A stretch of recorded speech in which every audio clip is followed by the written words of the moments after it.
بسم الله الرحمن الرحيم. صاحب سراجی حفظہ اللہ.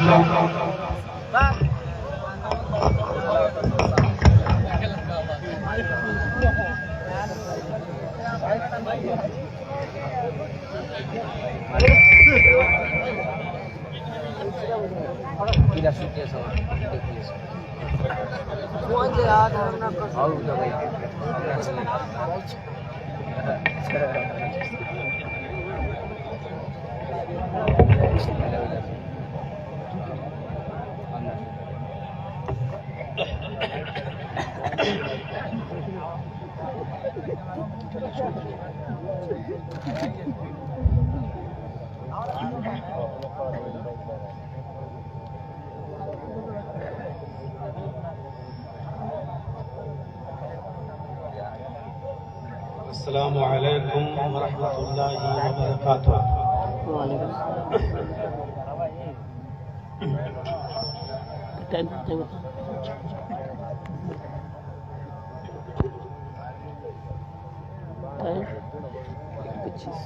الحمدللہ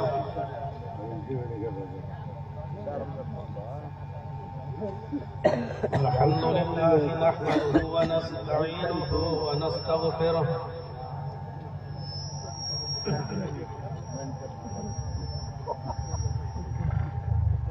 ونعوذ بالله من شرور أنفسنا ومن سيئات أعمالنا.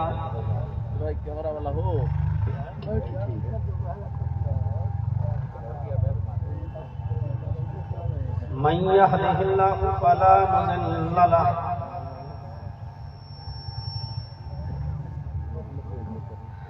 ومن يضلله فلا هادي له.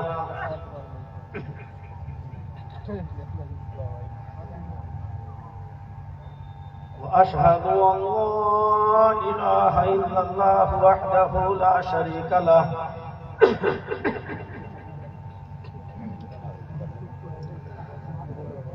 وأشهد أن محمدا عبده ورسوله.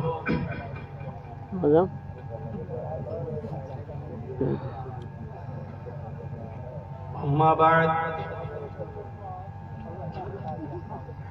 فإن خير الحديث كتاب الله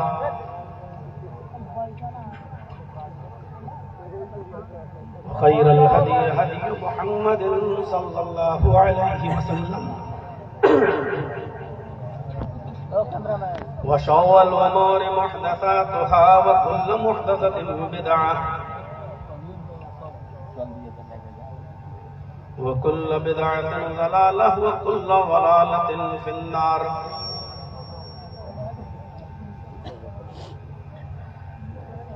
أعوذ بالله من الشيطان الرجيم. بسم الله الرحمن الرحيم.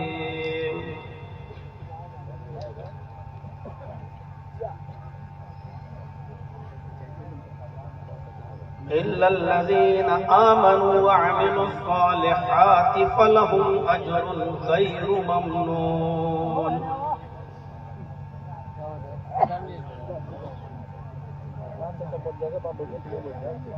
وعن أبي هريرة رضي الله تعالى عنه قال قال رسول الله صلى الله عليه وسلم الإيمان بضع وسبعون شعبة فأفضلها قول لا إله إلا الله وأدناها إماطة الأذى عن الطريق والحياء شعبة من الإيمان. رواه البخاري. رب اشرح لي صدري ويسر لي أمري واحلل عقدة من لساني يفقهوا قولي.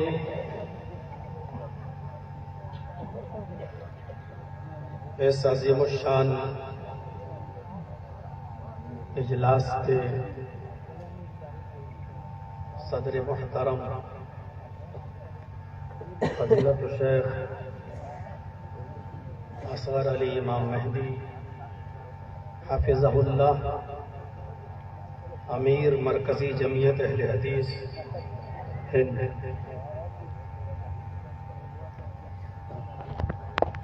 فضیلت الشیخ مولانا محمد ہارون ثنابلی حفظہ اللہ، ناظم مرکزی جمعیت اہل حدیث ہند، اس اجلاس کی نظامت کا فریضہ انجام دینے والی شخصیت فضیلت الشیخ محمد اظہر مدنی حفظہ اللہ، دہلی سے تشریف لائے ہوئے فضیلت الشیخ جناب مفتی عطاء الرحمن صاحب قاسمی حفظہ اللہ، اور اسی طریقے سے اسٹیج پر بیٹھے ہوئے تمام معقر اور معزز علماء کرام، علاقے کے باوقار احباب اور پرندامن اور اس کے اطراف سے، چمپارن اور اس کے اطراف سے تشریف لائے ہوئے معزز سامعین حضرات، پردہ نشین اسلامی خواتین، ماں اور بہنوں، قوم و ملت کے لائق پر نوجوانوں اور مستقبل کے ہونہار عزیز بچوں، کئی بار اس علاقے میں آنے کا پروگرام بنا، بات چیت ہوئی، امیر محترم نے کئی بار کہا، لیکن پھر پروگرام نہیں بن پایا اور کسی وجہ سے اس بستی میں ہم نہیں پہنچ سکے، اور ابھی بہت جلدی میں 25-30 دن پہلے اس پروگرام کی تاریخ متعین ہوئی، اور 10 مئی آج، جو آج دیکھ رہے ہیں لوگوں کا ایک بڑا جماوڑا اور جمع غفیر، آپ کی آمد، اللہ رب العالمین سے دعا ہے کہ اللہ العالمین اس اجلاس کو کامیاب فرمائے، اور جس مقصد کے لیے پروگرام رکھا گیا ہے اللہ رب العالمین ہمیں اس مقصد میں بھی کامیابی عطا فرمائے۔ اصلاح معاشرے کے تعلق سے آپ نے مختلف علماء کو ان کے مختلف عناوین پر خطاب کرتے ہوئے آپ نے سنا، اور اب آپ مجھے بھی سن رہے ہیں۔ اللہ سے دعا ہے کہ اللہ العالمین ہم کہنے والوں کو بھی اور سننے والوں کو بھی عمل کی پوری توفیق عطا فرمائے۔ قرآن کریم کی جو آیت کریمہ میں نے آپ کے سامنے تلاوت کی ہے، اس میں اللہ رب العالمین نے فرمایا کہ جو لوگ ایمان لائے اور جنہوں نے نیک عمل کیے، صالح عمل کیے، وَلَهُمْ أَجْرٌ غَيْرُ مَمْنُونَ، ان کے لیے کبھی ختم نہ ہونے والا اجر ہے، بے تحاشا اجر کی بشارت کی گئی۔ اس آیت کے ساتھ ساتھ میں نے ایک حدیث بھی آپ کے سامنے پڑھی ہے، جس کو امام بخاری رحمۃ اللہ علیہ نے نقل کیا ہے،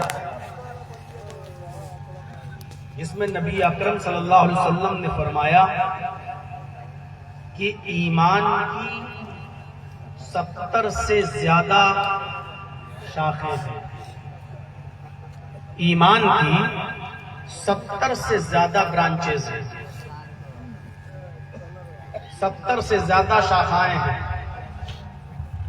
اور 3 شاخوں کا ذکر کیا گیا اس حدیث کے اندر، اور آج مجھے ان 3 ہی ایمان کی مہتوپورن کہہ لیجئے، قابل اہمیت کہہ لیجئے، انہی 3 شاخوں کا بیان مجھے کرنا ہے تو بہت زیادہ شاخیں ہیں، لیکن ان 3 شاخوں کا تذکرہ مجھے کرنا ہے جو اس حدیث کے اندر آئی ہے۔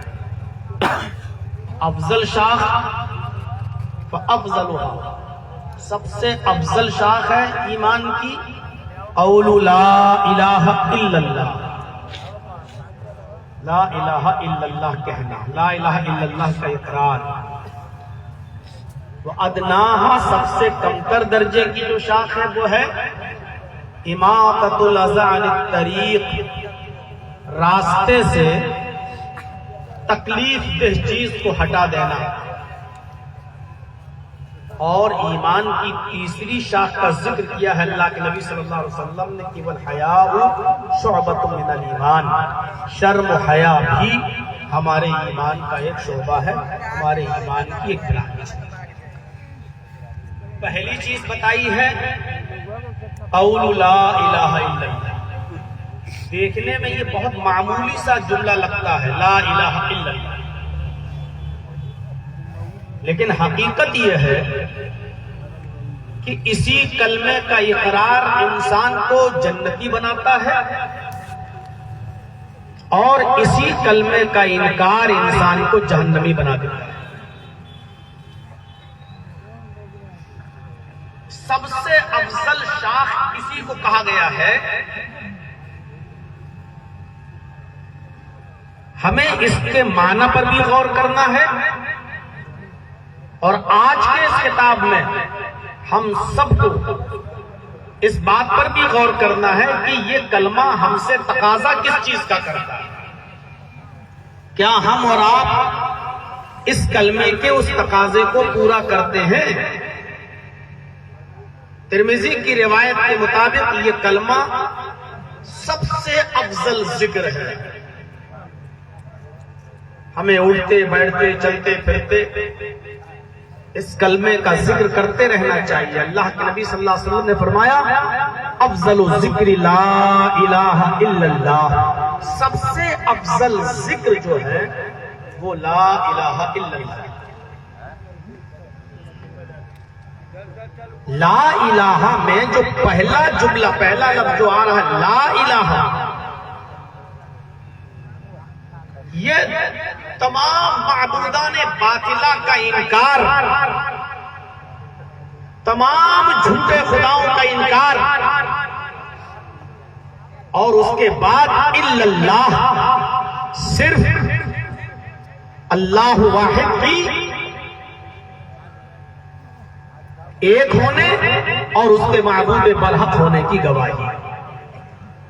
ہم اس جملے پر غور کریں کہ اللہ رب العالمین کو قطعی یہ منظور نہیں، یہ برداشت نہیں کہ مجھے ماننے کے بعد میرا کوئی بندہ دوسرے معبودوں کا، جھوٹے اور باطل معبودوں کا انکار کرے، نہیں، بلکہ پہلے تمام معبودان باطلہ کا انکار کرو پھر میرا اقرار کرو۔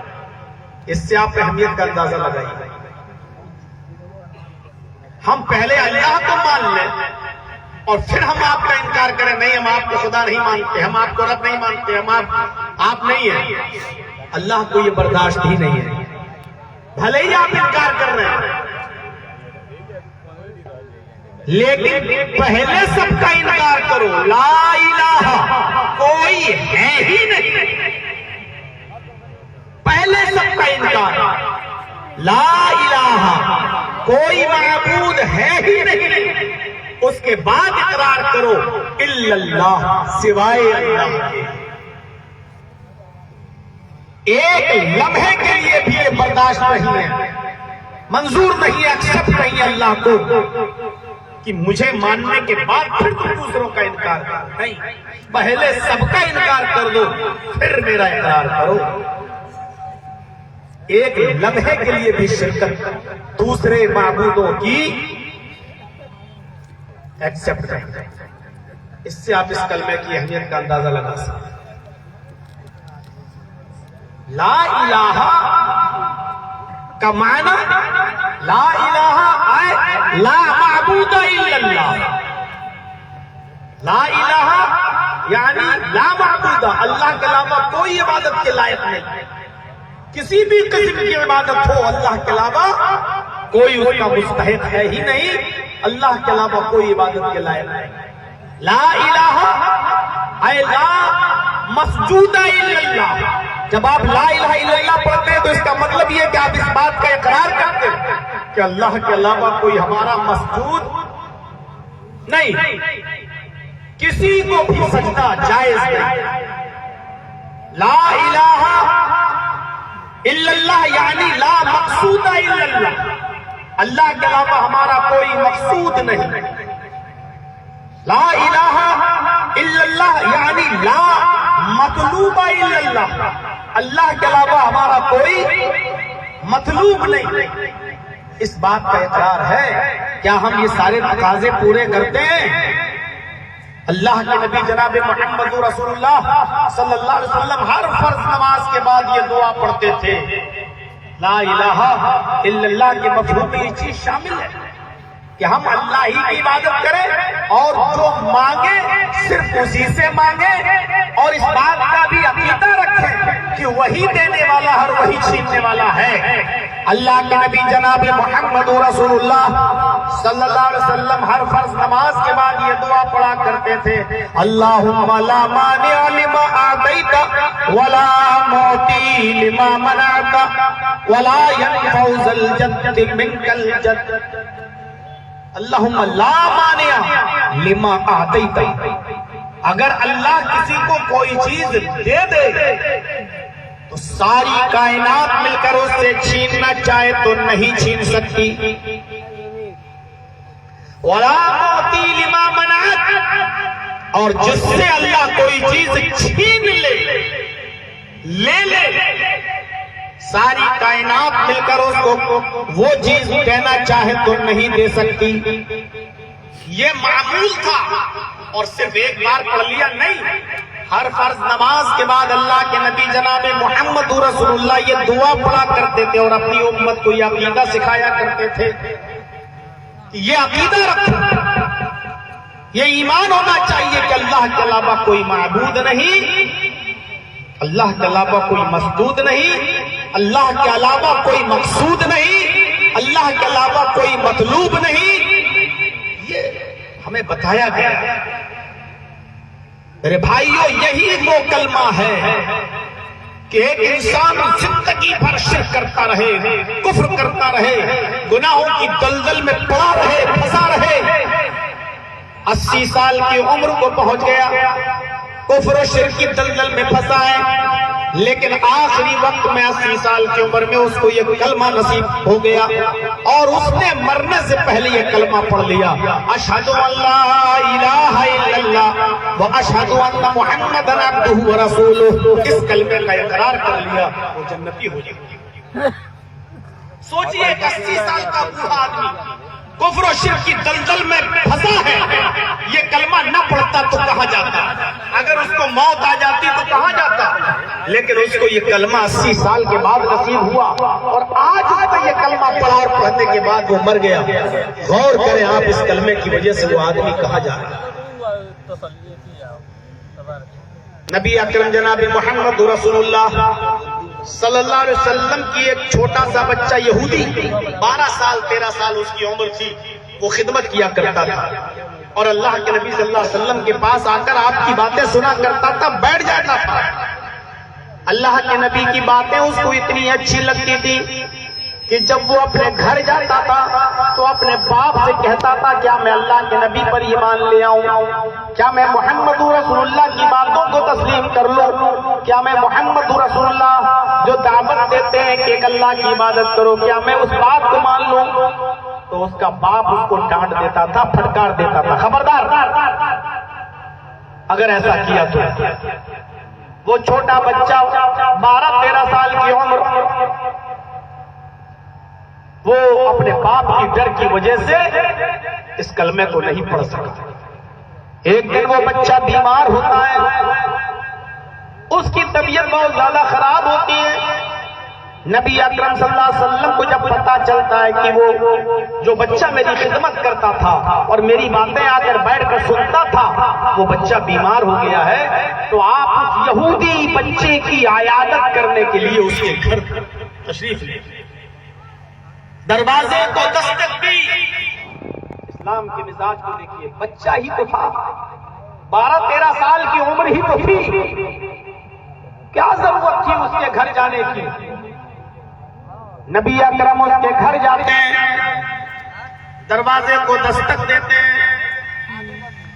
اس کے باپ نے دروازہ کھولا، دیکھا سامنے محمد رسول اللہ کھڑے ہیں.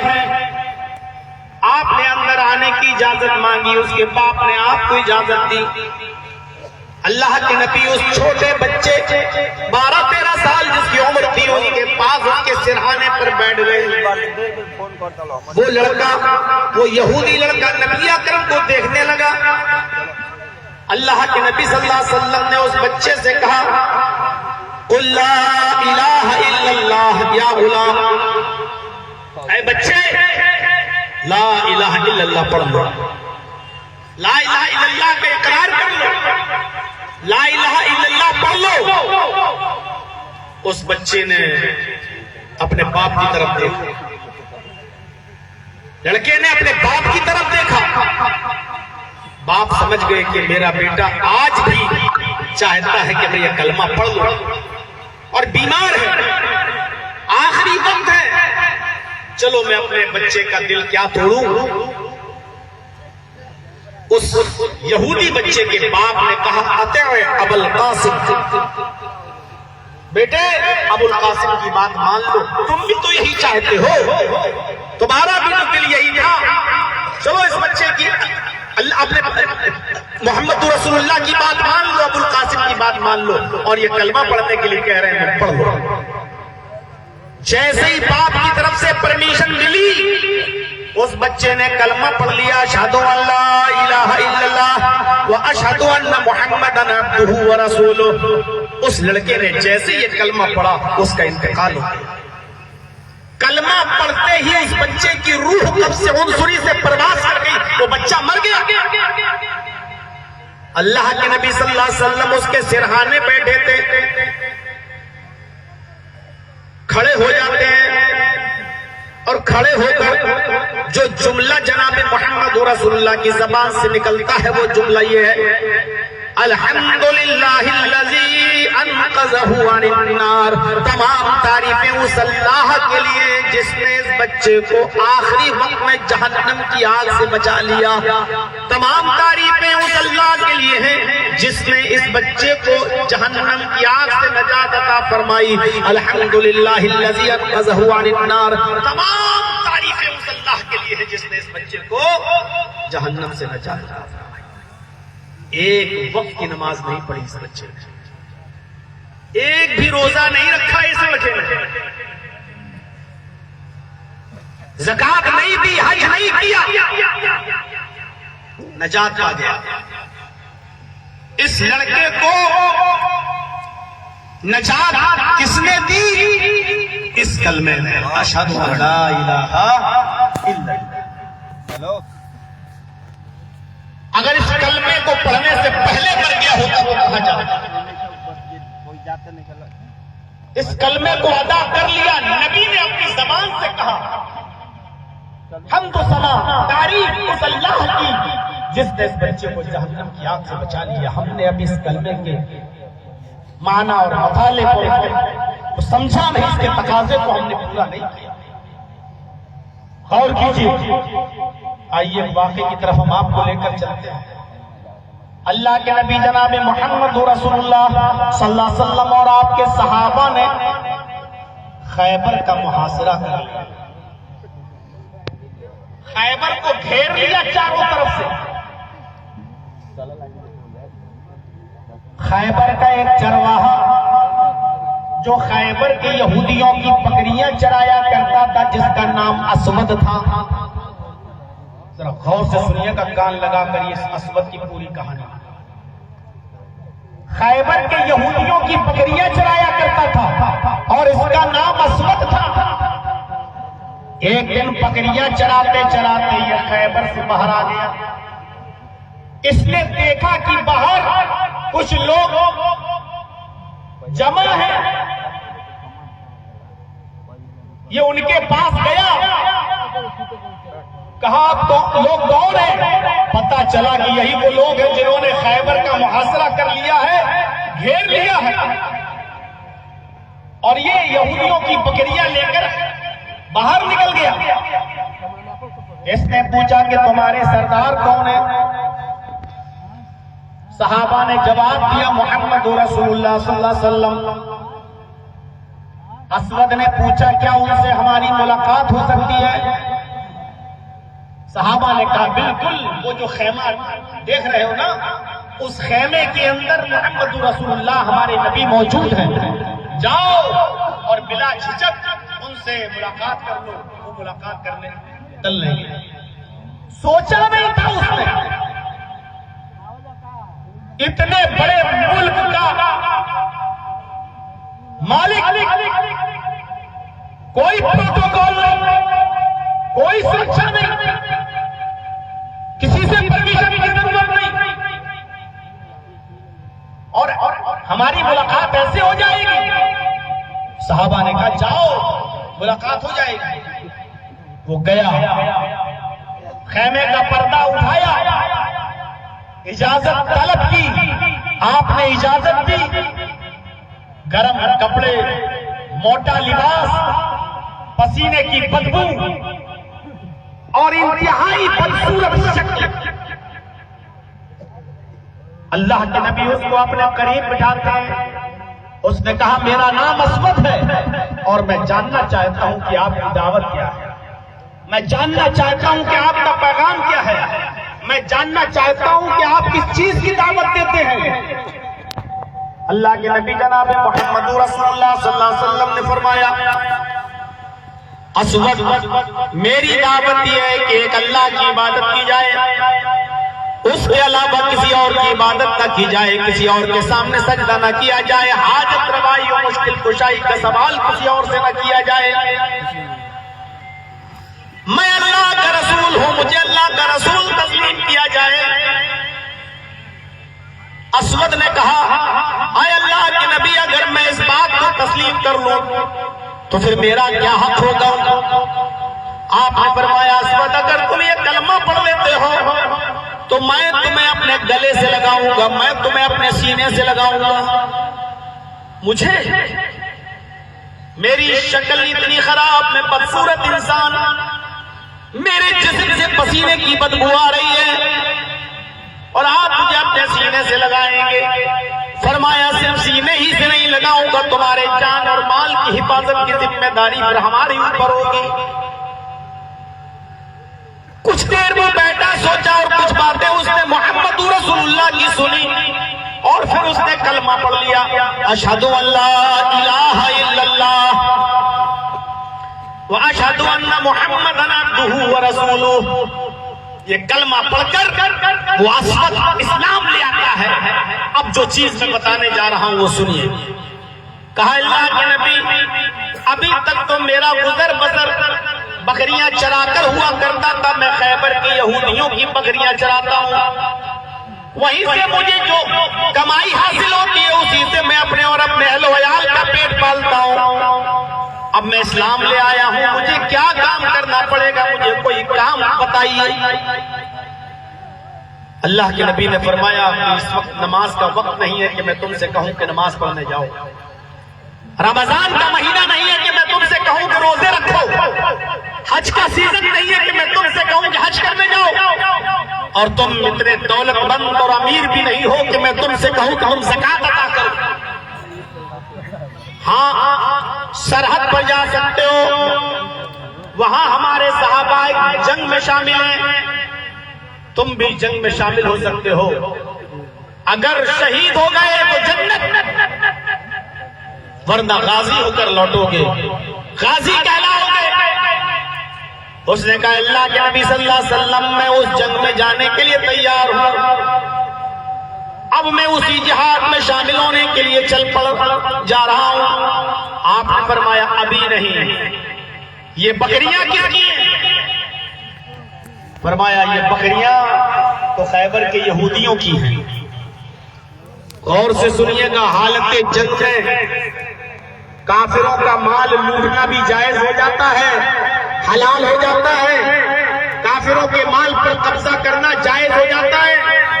لیکن اللہ کے نبی صلی اللہ علیہ وسلم نے اس جنگ میں بھی شریک ہونے کے لیے اسود سے کہا کہ نہیں، ابھی تم اس جنگ میں شریک نہیں ہو سکتے ہو، پہلے ان بکریوں کو شہر کے چھور پر چھوڑ کے آؤ تاکہ یہ بکریاں اپنے اپنے گھر چلی جائیں اور اپنے مالکوں کے پاس واپس ہو جائیں. اگر لوگوں کی بکریاں تمہارے پاس رہی تو تم اگر میدان جنگ میں شہید بھی ہو گئے تو جہنم میں جاؤ گے. یہ امانتیں لوگوں کی ہیں، پہلے ان امانتوں کو واپس کرو. حالت جنگ میں بھی امانتوں کا اتنا پاس و لحاظ. اصلاح معاشرہ ہے نا، سن رہے ہو نا؟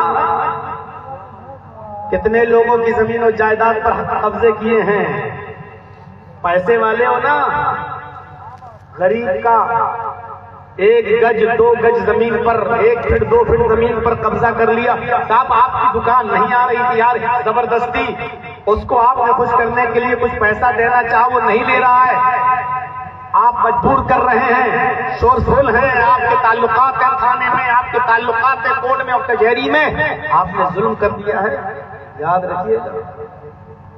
ایک صحابی تھے، ایک چادر انہوں نے لے لی تھی، صرف مال غنیمت تقسیم ہونے سے پہلے ایک چادر انہوں نے لے لی تھی، اور پھر ایک جنگ ہوئی، اس جنگ میں وہ شہید ہو گئے۔ صحابہ نے کہا اللہ کے نبی اس صحابی کے لیے خوشخبری ہو، یہ میدان جنگ میں اتنا لڑے کہ لڑ کر یہ شہید ہو گئے، یہ تو جنت میں جائیں گے، خوشخبری ہو ان کے لیے۔ اللہ کے نبی صلی اللہ علیہ وسلم فرماتے نہیں، یہ جہنم کی سب سے نچلی تہ میں جائے گا۔ ان الشملۃ التي اخذها يوم خیبر، جس چادر کو اس نے خیبر کے دن لے لیا تھا، تقسیم ہونے سے پہلے، بٹنے سے پہلے، لوگوں میں تقسیم ہونے سے پہلے جس چادر کو اس نے چرا لیا تھا، لتشتعل علیہ نارا، وہ چادر اس کے اوپر جہنم کا آگ انگارہ بن کر بھڑک رہی ہے۔ اس صحابی کا حال ہے۔ 10 لاکھ اور 12 لاکھ کا جہیز دے دینا بیٹی کو، اور اس کے بعد اس کو وراثت سے محروم کر دینا، اور اپنی بہن کو وراثت سے محروم کر دینا، میرے بھائیوں کام نہیں آئے گا۔ صاحب بیٹی کو کچھ نہیں دو گے، بیٹی کو کیا دو؟ 10-12 لاکھ کا جہیز دے تو دیا، دے تو دی ایک 4 ویلر، دے تو دی ایک گاڑی۔ یہ سب چور ہے، خائن ہے۔ رکھ لو لمبی لمبی داڑھی اور بن جاؤ تہجد گزار، نماز کے ٹیکے تمہارے سوا۔ یاد رکھیے گا، اگر اللہ کی عبادت میں کچھ کمیاں ہو جائیں، حقوق العباد میں کچھ کمی، حقوق اللہ میں کچھ کمی ہو جائے تو اللہ معاف کر دے گا، لیکن حقوق العباد میں اگر کمیاں ہوئی تو اللہ معاف نہیں کرے گا جب تک کہ بندہ آپ کو معاف نہ کرے۔ اگر اسلام کی تعلیمات کو 4 حصوں میں تقسیم کیا جائے، قرآن و حدیث کی تعلیمات کو اگر 4 حصوں میں بانٹا جائے، 4 حصوں میں تقسیم کیا جائے، تو حقوق اللہ صرف 1 حصہ ہے، 3 حصے حقوق العباد سے بھرے پڑے ہیں۔ 4 حصوں میں اگر اسلام کو تقسیم کیا جائے، اسلام کی تعلیم کو، تو اللہ حقوق اللہ صرف 1 حصہ، 3 حصے حقوق العباد کے ہیں، 3 حصے حقوق العباد سے بھرے پڑے ہیں۔ چاہیے حدیثوں کو پڑھ کے دیکھیے، اگر حقوق العباد میں کچھ کمی رہ گئی تو اللہ معاف نہیں کرے گا۔ تہجد تو پڑھ لی صاحب، فجر میں پہلی صف میں جاتے ہیں، حق یہ ہے کہ اپنی بہن کا حق مارے بیٹھے، حق یہ ہے کہ اپنی بیٹی کا حق مارے بیٹھے، حق یہ ہے کہ پہلے اپنی بیٹی سے کہہ دیا بیٹی تمہیں کچھ نہیں ملے گا، بیٹے ہیں 2 ان کو میں نے دے دیا، جاؤ، میرے مرنے کے بعد میری وراثت میں سے تمہیں کچھ نہیں ملے گا، اتنی دھوم دھام سے شادی کر تو دی۔ یہ ساری چیزیں خیانت کہلائیں گی، خیانت۔ آئے اسود پہلے لوگوں کی بکریوں کو ان کے حوالے کرو، اسود جاتے ہیں اور لوگوں کی بکریوں کو شہر کے چھور پہ چھوڑ دیتے ہیں، وہ بکریاں اپنے اپنے مالکوں کے گھر پہ چلی جاتی ہیں۔ اس کے بعد آتے ہیں، کہتے ہیں اللہ کے نبی اب میں فری ہوں، آپ نے کہا اب جاؤ جنگ میں۔ اسود جنگ میں جاتے ہیں اور لڑتے ہیں، اتنا لڑتے ہیں کہ لڑتے لڑتے یہی ابھی جنگ میں گئے ہو، لڑتے لڑتے شہید کر دیے گئے۔ دیکھیے بخاری، شہید ہو گئے اسود۔ اللہ کے نبی صلی اللہ علیہ وسلم کا معمول تھا، آپ زخمی صحابہ کو اور شہید صحابہ کو دیکھنے کے لیے، جنگ کا معائنہ کرنے کے لیے جایا کرتے تھے۔ آپ جنگ کے معائنے کے لیے نکلے، کیا دیکھتے ہیں کہ ایک لاش کے پاس بھیڑ لگی ہوئی ہے، کسی لاش کے پاس بھیڑ لگی ہوئی ہے، صحابہ اس کے ارد گرد جمع ہیں۔ آپ وہاں گئے، سلام کیا اور پوچھا لوگوں بھیڑ کیسی ہے؟ کہا اللہ کے نبی آدمی آیا، میدان جنگ میں لڑا اور شہید کر دیا گیا. مجھے پتا نہیں ہے یہ کون ہے, آج ہی آیا اور لڑا اور شہید کر دیا گیا.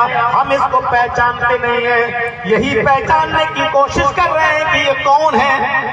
لڑا اور شہید کر دیا گیا. اللہ کے نبی نے اس کو دیکھا اور دیکھنے کے بعد فرمایا کہ لوگوں, اس کو میں جانتا ہوں, تم نہیں جانتے. یہ اسود ہے, اس کو میں جانتا ہوں, تم نہیں جانتے. یہ ابھی تھوڑی دیر پہلے ایمان لایا, بکریاں لوگوں کے حوالے کر کے آیا, میدان جنگ میں گیا اور شہید کر دیا گیا. اس کو میں جانتا ہوں, تم نہیں جانتے. میرے ساتھیوں, ابھی اس وقت میری نگاہیں لوگ تانے ماریں گے کہ دیکھو بھتیجے کے بہکاوے میں آ گیا اور موت کے وقت اس نے یہ کلمہ پڑھ لیا. لوگ تانے ماریں گے. میں نہیں چاہتا ہوں کہ میرے مرنے کے بعد لوگ تانے ماریں, نہیں پڑھوں گا. کہا چچا کوئی نہیں سن رہا ہے اس وقت. اگر آپ کو یہ ڈر ہے کہ کسی کو پتا چل جائے گا تو اس وقت کوئی نہیں ہے, میں ہوں اور آپ ہیں. حدیث کے الفاظ ہیں, اللہ کے نبی نے فرمایا چچا اگر آپ کو ڈر ہے کہ ابو جہل نہ سن لے, ابو لہب نہ سن لے, آپ کے اور دوسرے بھائی نہ سن لیں, اور علاقے کے لوگ نہ سن لیں, اگر آپ کو ڈر ہے تو سنیے, قل لا الہ الا اللہ فی اذنی. آئے میرے چچا میرے کان میں کہہ دیجئے, میرے کان میں پڑھ دیجئے لا الہ الا اللہ, صرف میرے کان ہی میں کہہ دیجئے. بس آپ کہہ دیجئے اللہ سے میں شفاعت کرواؤں گا, اللہ کے سامنے میں کھڑا ہو جاؤں گا اور میں کہوں گا کہ اللہ میں گواہی دیتا ہوں کہ تیرے اس بندے نے اور میرے چچا نے میرے کان میں توحید کا اقرار کیا تھا. یہ کہا تھا لا الہ الا اللہ, ایک اللہ کی عبادت, ایک اللہ ہی معبود, اس کے علاوہ کوئی نہیں. میں گواہی دوں گا, میں آپ کو اللہ کے سے سفارش کروا کے بخشوا دوں. لیکن اس وقت بھی چچا نے کہہ دیا کہ نہیں بھتیجے, میں نہیں چاہتا کہ میرے مرنے کے بعد لوگ مجھ پر تانے ماریں. اور اسی حال میں چچا ابو طالب کا انتقال ہو گیا. ابو طالب اسی حال میں مر گئے. صرف اتنی سی بات بتانا ہے, کتنی عمر میں مرے, پوری زندگی نبی کی خدمت کرتے رہے, نبی کے لیے ایک ڈھال بنے رہے, دشمنوں سے بچاتے رہے, لیکن کلمہ نصیب نہیں ہوا. کہاں گئے, انجام کیا ہوا, جہنمی. ایک بار اللہ کے نبی نے دعا بھی کر دی تھی, اے اللہ میرے چچا نے میری بہت خدمت کی, میرے لیے رکاوٹ بنے رہے, میرے لیے دشمنوں سے رکاوٹ بن گئے, سب کچھ, اے اللہ میرے چچا کو بخش دے. اللہ نے آسمان سے جبرائیل کو بھیج کر آیت نازل فرما دی, کسی نبی کے لیے جائز نہیں ہے, کسی بھی شخص کے لیے جائز نہیں ہے کہ کسی ایسے شخص کے لیے دعائے مغفرت کرے جو حالت کفر میں مرا ہے, جو حالت شرک میں مرا ہے. ہم بخشیں گے نہیں. اے محمد 70 مرتبہ بھی اگر آپ اپنے چچا کے لیے دعائیں مغفرت کریں گے تب بھی ہم آپ کے چچا کو بخشیں گے نہیں. ہاں اتنا ضرور ہے, ہم آپ کے چچا کے عذاب میں تخفیف کر دیں, ہم اس میں ہلکا پن کر دیں, اس عذاب کو ہلکا کر دیں, لیکن جہنم میں وہ جائیں گے ہی, جہنم ان کو ملے گی, جہنم سے چھٹکارا نہیں. کلمہ نصیب نہیں ہوا, کہاں گئے, جہنم میں. پوری زندگی نبی کی خدمت کی, لیکن پھر بھی جہنم. اسود ایک کی نماز نہیں, کہاں گیا, جنت. وہ بچہ 12 سال کا ایک کی نماز نہیں پڑھی, کہاں گیا, جنت. میرے بھائیو اندازہ لگا لیا, اس کلمے کی حیثیت کو سمجھ لیا. تو پہلی چیز قول لا الہ الا اللہ. ابھی ہم صرف لا الہ الا اللہ ہی پر بولیں گے تو ابھی سارا وقت چلا جائے گا. اس کلمے کی چاشنی, اس کلمے کی حلاوت جس کو میسر ہو جاتی ہے, بڑی سے بڑی دولت کو ٹھکرا دیتا ہے, بڑی سے بڑی تکلیفیں برداشت کر لیتا ہے. وہی سمیہ سامنے کھڑی ہے, سمیہ اس کا یہ پیر باندھ دیا گیا, اس پیر کو بھی پیچھے سے دونوں ہاتھ باندھ دیے گئے. وہی سمیہ ابو جہل میں نیزہ لیے کھڑا ہے, کہتا ہے سمیہ لا الہ الا اللہ چھوڑتی ہے یا نہیں چھوڑتی ہے, رب پر ایمان لانا چھوڑتی ہے یا نہیں چھوڑتی ہے. کہا کہ ہو ہی نہیں سکتا. اس نے پورا نیزہ حضرت سمیہ کی شرمگاہ میں داخل کر دیا, اس طرف سے داخل کیا, اس پار نکال دیا. لیکن اس کے باوجود طبقات پڑی ابن سعد کی. سمیہ نے یہ نہیں کہا کہ اے اللہ میری مدد فرما, یہ نہیں کہا کہ اللہ اس تکلیف سے مجھے نجات دے, یہ نہیں کہا اللہ اس نے میری شرمگاہ میں نیزہ مارا تو مجھے بچا لے, بلکہ یہ دعا کی ثبت قدمی علی دینک, اے میرے رب مجھے میرے دین کے اوپر ثابت قدم رکھنا. لا الہ الا اللہ یہ چھڑوا رہا ہے, کہیں ایسا نہ ہو کہ اس کی دی ہوئی تکلیف سے میں لا الہ الا اللہ چھوڑ دوں, لا الہ الا اللہ کا انکار کر بیٹھوں, ایسا نہ ہو. ثبت قدمی علی دینک, میرے قدم کو اپنے دین پر ثابت رکھنا. میرے بھائیو, اس کلمے کی حلاوت اور اس کلمے کی چاشنی جس کو مل جاتی ہے وہ تکلیفیں برداشت کر لیتا ہے, لیکن ایمان نہیں جانے دیتا ہے, کلمہ نہیں چھوڑتا ہے. یہ ہے اس کلمے کی حلاوت اور چاشنی. دوسری چیز پر آئیے. پہلی چیز لا الہ الا اللہ, دوسری چیز اماطۃ الاذى عن الطریق. راستے میں کوئی تکلیف دہ چیز پڑی ہوئی ہے اس کو ہٹا دو تاکہ لوگوں کو پریشانی نہ ہو. اس کا تعلق حقوق العباد سے, لوگوں کو پریشانی نہ ہو. کیلے کا چھلکا پڑا ہوا ہے, آپ تو ماشاءاللہ گاڑی میں بیٹھے ہیں, جا رہے ہیں, دیکھ لیا سڑک پہ پڑا ہے, اب آپ کی شان گھٹ جائے گی اگر آپ نے بائک روک دی, اور خاص طور پر وہ بائک جو بھیک میں ملی ہے. بھیک والی بائک جانتے ہیں نا, جو سسر نے اپنے داماد کو انٹرنیشنل بھکاری سمجھ کر دیا تھا, اس بھیک والی موٹر سائیکل پر بیٹھ گئے اور شان سے جا رہے ہیں. راستے میں کوئی پتھر پڑا ہے, کیلے کا چھلکا پڑا ہے, اب آپ کی شان گھٹ جائے گی اگر اس کو ہٹا دیں.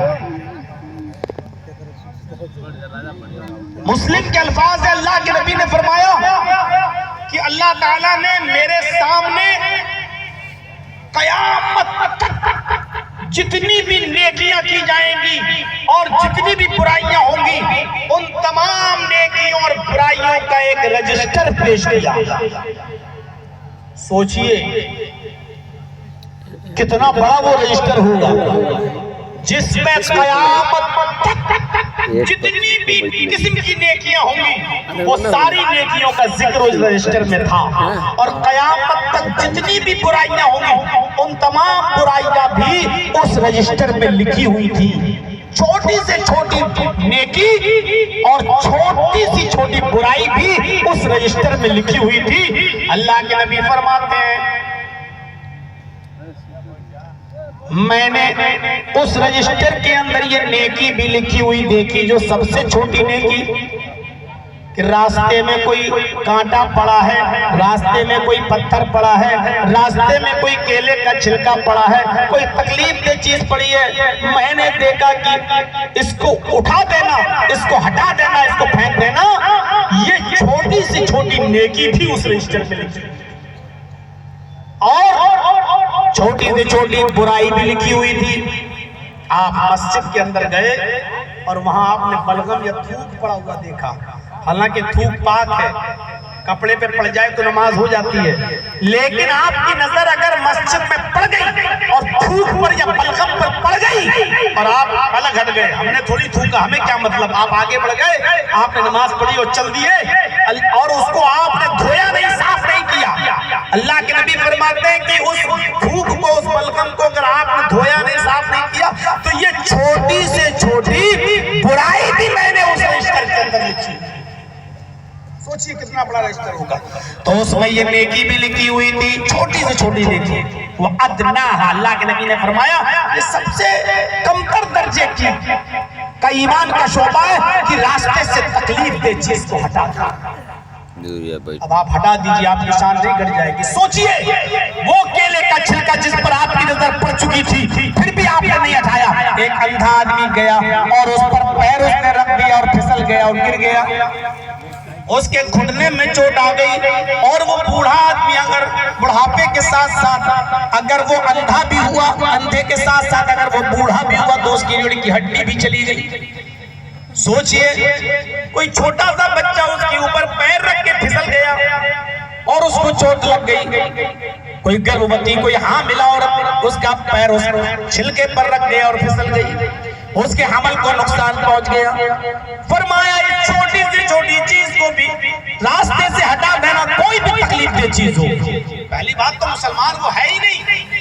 اللہ کے نبی نے فرمایا مسلمان تو وہ ہے کہ جس کی زبان سے اور ہاتھ سے دوسرے مسلمان کو تکلیف نہ پہنچے۔ مسلمان کسی کو تکلیف کہاں دیتا ہے؟ تکلیف دہ چیز بھی اگر راستے میں پڑی ہے تو اس کو بھی ہٹا دیے، مت دیکھیے کہ یہاں سے مسلمان تھوڑی جاتا ہے۔ غیر مسلم یہودی اور عیسائی گزر رہے، ہمارے باپ کا کیا جا رہا ہے؟ گرے مرے نہیں، انسانیت یہاں دیکھی جائے گی اور آپ کو وہ کیلے کا چھلکا، وہ کانٹا، وہ پتھر بھی وہاں سے آپ کو ہٹا دینا چاہیے۔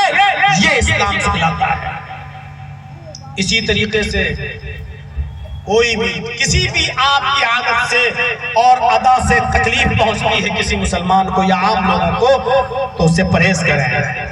گاڑی کھڑی کر دی غلط جگہ پر، پارک عام سڑک پر گزرنے کا راستہ ہے اور آپ وہاں گاڑی کھڑی کر دی اور چلے گئے ہوٹل میں، بھائی صاحب مجھے یہ دے دیجئے، مجھے وہ دے دیجئے، اور گاڑی آپ کی غلط جگہ پر، لوگوں کے گزرنے کی جگہ پر آپ نے پارک کر دیا ہے، کھڑی کر دی ہے، یہ بھی لوگوں کو تکلیف لینا ہے۔ آپ لوگوں کے آنے جانے کے راستے میں گاڑی پارک نہیں کر سکتے، نہیں کرنا چاہیے آپ کو۔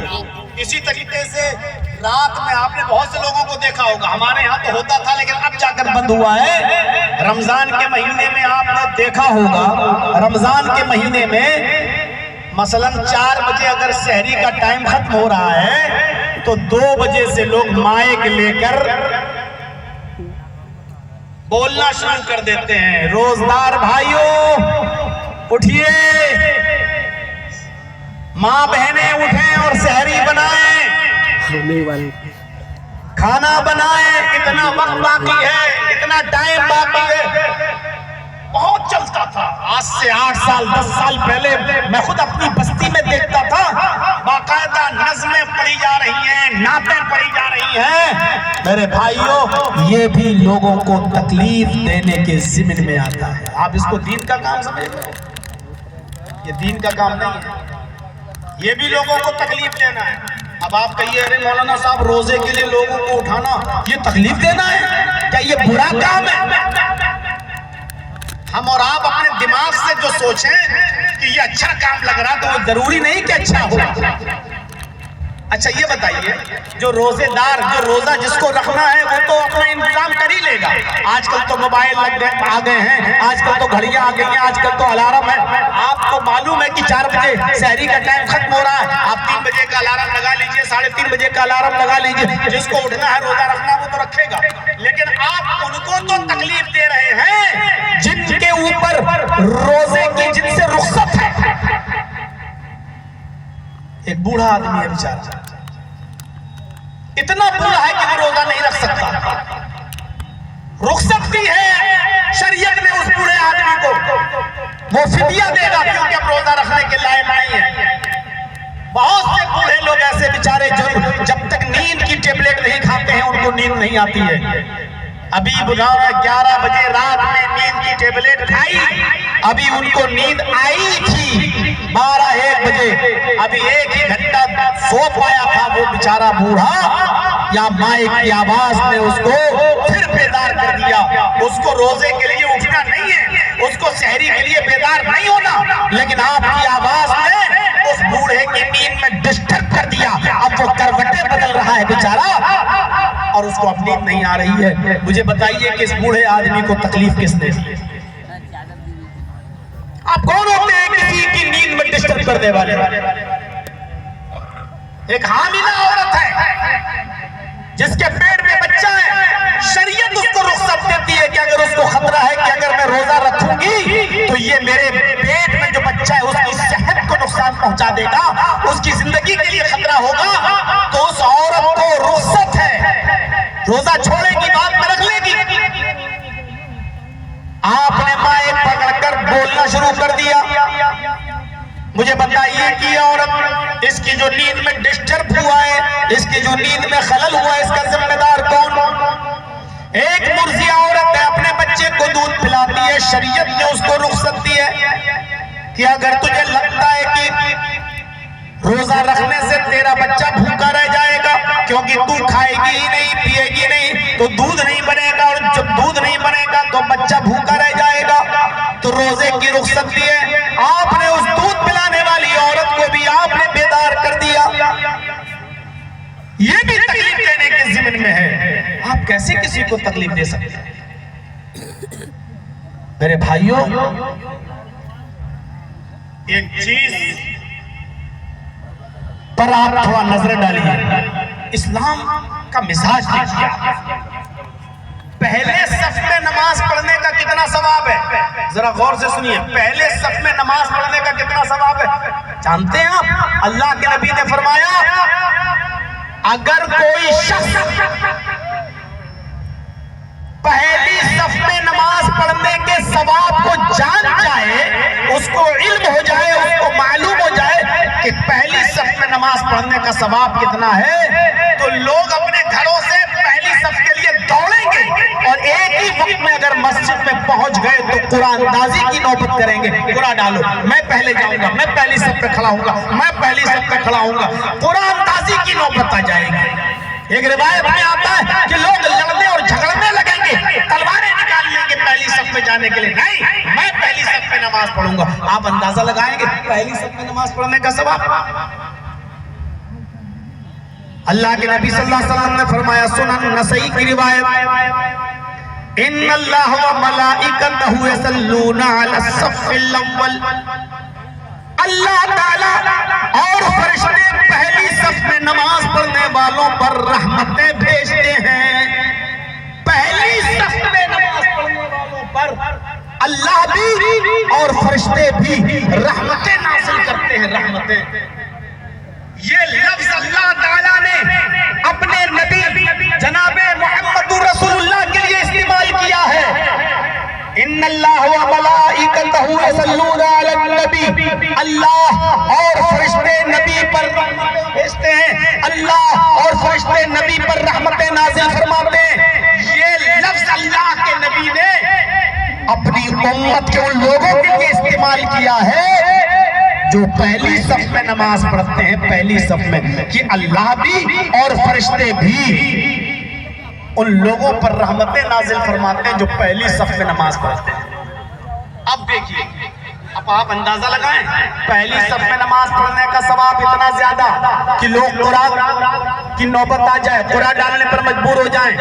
فرشتے اور اللہ رحمتیں بھیجتا ہے, اللہ بھی اور فرشتے بھی رحمتیں بھیجتے ہیں پہلی صف میں نماز پڑھنے والوں پر. لیکن اس کے بعد اللہ کے نبی نے فوراً یہ بھی فرما دیا کہ اگر کوئی شخص پہلی صف میں نماز پڑھنے جا رہا ہے لیکن دیکھتا ہے کہ پہلی صف میں اب جگہ نہیں ہے, تھوڑی سی جگہ باقی رہ گئی ہے, وہ اس جگہ پہ جانا چاہتا ہے لیکن چھوڑ دیتا ہے اس ڈر سے کہ اگر میں جاؤں گا تو پہلی صف کے لوگوں کو تکلیف ہوگی, وہ پھنسیں گے اور جگہ تنگ ہے, اب وہ دب دب کر نماز پڑھیں گے اور ٹائٹ ہو جائے گی وہ جگہ, اور چھوڑ دیتا ہے اور وہ دوسری یا تیسری صف میں نماز پڑھ لیتا ہے.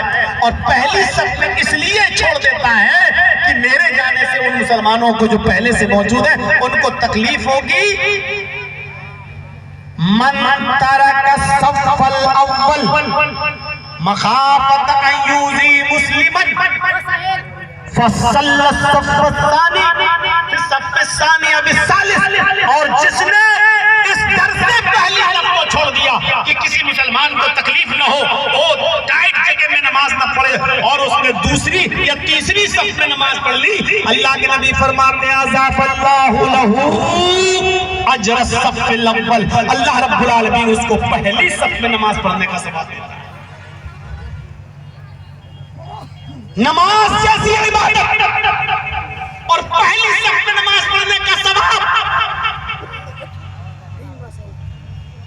پہلی صف میں نماز پڑھنے کا ثواب, اور اس کے بعد بھی اللہ کے نبی صلی اللہ علیہ وسلم کیا فرماتے ہیں کہ اگر اس نے نے اس لیے چھوڑ دیا کہ کسی کو تکلیف نہ ہو، ہم دوسری صف میں پڑھ لیتے ہیں تو اس کو پہلی صف میں نماز کا سبب کیا ہے؟